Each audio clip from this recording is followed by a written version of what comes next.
Hey there. Today we're going to look at how to upload music to Spotify. So let's get started. There are two main ways to upload music to Spotify. First, if you're an artist and want to publish your own music, you'll need to use a music distributor. Distributors handle licensing, distribution, and royalties. Spotify works with preferred distributors, and using one of them will allow you to get your music published on the platform. On the other hand, if you want to upload music files from your computer just to listen personally, here's how to do that. Open Spotify on your desktop, then tap your profile in the top right corner and open Settings.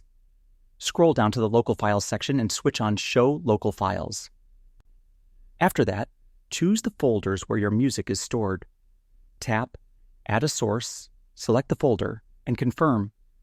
Once set, go to your library, then tap on Local Files. All songs from your selected folders will appear there. To add a song to a playlist, tap the three dots beside it. Select Add to Playlist and choose your playlist. That's it.